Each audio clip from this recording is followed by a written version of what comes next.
जैनियों के पहले तीर्थंकर रहे हैं। सबसे पहले नंबर के तीर्थंकर ऋषभदेव जी, जो भगवान नारायण के अवतार हैं। उनके 100 पुत्र हुए, पर उनका प्रतिदिन का काम क्या था कि अपने राजपाट से फ्री होते पुत्रों को साथ में बुलाते और उनके साथ में वार्तालाप किया करते थे। समय जरूर देते, और हम लोग अपने बच्चों को समय नहीं देते, ये गलत बात। समय जरूर देना चाहिए अपने बच्चों को।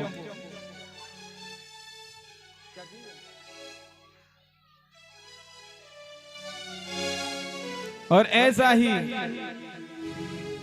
ऋषभदेव जी करते, अपने पुत्रों को बुलाते, सबको आदर्श बातें बताया करते थे। 89 पुत्र उनके विरक्त हो गए थे। बड़े पुत्र हैं भरत जी, जो भरत जी महाराज अपने राजपाट को संभालते हैं और ऋषभदेव जी वन की ओर चले गए हैं। एक दिन भरत जी के मन में आया कि मुझे भी भगवान का भजन करना चाहिए। भरत जी भी राजपाट छोड़ करके वन की ओर चले गए और भगवान का भजन करने लगे हैं। नदी में खड़े रह के भगवान का भजन करते।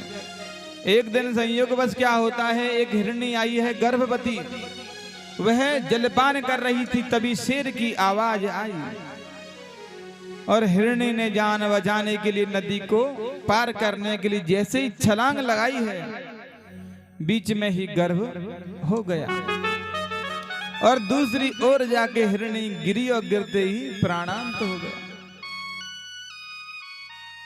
और भरत जी महाराज जल में खड़े होकर भजन कर रहे थे, तो उन्होंने मृग के बच्चे को बहते हुए देखा, दया की भावना आई, बचा लिया।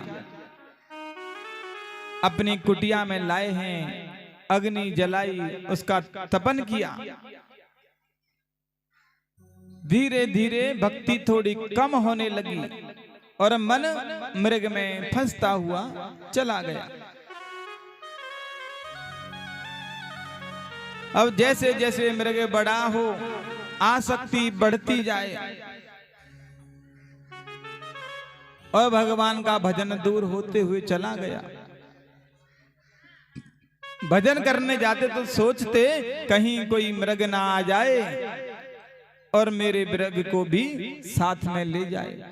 और एक दिन ऐसा ही हुआ, झुंड आया और झुंड में मिलकर के वह चला गया। इतनी आसक्ति बढ़ गई थी कि जब वापस आए तो उसको नहीं देखा। उसको याद करते करते भरत जी का भी प्राणांत हो गया। और शास्त्रों में लिखा हुआ है, अंत मति सो गति। अंत में हम जिसे याद करेंगे वैसा हमें बनना पड़ेगा। इसीलिए तो कहते हैं जब वृद्धावस्था आ जाए भगवान का भजन शुरू कर देना चाहिए, क्योंकि पता नहीं कौन सा श्वास अंतिम है। क्योंकि जो श्वास निकल गया है लौट के आएगा नहीं आएगा कोई गारंटी नहीं। इसलिए अंत समय में जरूर भगवान का